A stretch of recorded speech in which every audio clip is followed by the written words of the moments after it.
ধরুন আপনি কোনো একটা গুরুত্বপূর্ণ গোপন কথা কাউকে বলছেন, সেটা এতটাই গোপন যে আপনি আর সেই ব্যক্তি বাদে কারো কানে গেলে আপনার নিজের গোপনীয়তা খারাপভাবে নষ্ট হওয়ার শঙ্কা আছে।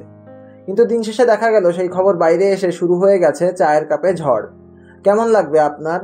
ঠিক এমন অবস্থাতেই পড়েছেন সাবেক মুম্বাই ইন্ডিয়ান্স ও বর্তমান ভারতীয় অধিনায়ক রোহিত শর্মা। কলকাতা নাইট রাইডার্সের পোস্ট করা সেই ভাইরাল ভিডিওর পর এবার স্টার স্পোর্টসের সম্প্রচার নিয়ে চটেছেন রোহিত। ঘটনার সূত্রপাত 11ই মে ইডেন গার্ডেন্সে কলকাতা নাইট রাইডার্স বনাম মুম্বাই ইন্ডিয়ান্স ম্যাচের পর। ম্যাচে কেকেআরের কাছে 18 রানে হেরে যায় মুম্বাই ইন্ডিয়ান্স। ম্যাচ শেষ হওয়ার পর কলকাতা নাইট রাইডার্সের অফিসিয়াল ফেসবুক পেজ থেকে একটি ভিডিও পোস্ট করা হয়, যেখানে একসঙ্গে কথা বলতে দেখা যায় সাবেক মুম্বাই অধিনায়ক রোহিত শর্মা এবং কলকাতা নাইট রাইডার্সের সহকারী কোচ ও সাবেক মুম্বাই ইন্ডিয়ান্স ক্রিকেটার অভিষেক নায়ারকে।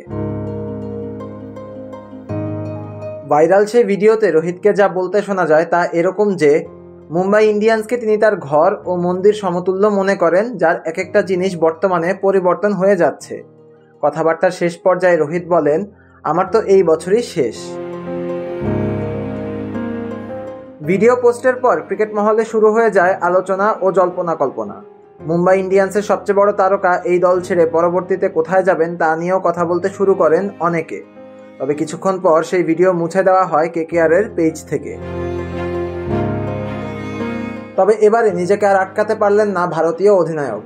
মুম্বাই ইন্ডিয়ান্সের সর্বশেষ ম্যাচে রোহিত শর্মা ও ধাওয়াল কুলকার্নির কথোপকথন রেকর্ড করতে থাকে আইপিএল এর ব্রডকাস্টিং চ্যানেল স্টার স্পোর্টস। সেখানে রোহিতকে বলতে শোনা যায়, ভাই দয়া করে অডিও বন্ধ করুন, একটা অডিও আমার জীবন কঠিন করে দিয়েছে। তার এই অনুরোধের ভিডিওটাও হয়ে গেছে ভাইরাল। এবারে তাই স্টার স্পোর্টসকে রীতিমতো ধুয়ে দিয়েছেন ভারতীয় অধিনায়ক।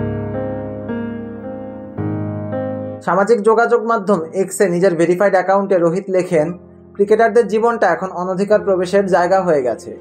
বন্ধু ও সহকর্মীদের সঙ্গে আমাদের ব্যক্তিগত আলোচনা আর প্রতিটা ধাপ রেকর্ড করা হচ্ছে ক্যামেরায়, সেটি হোক অনুশীলনে কিংবা ম্যাচের দিন।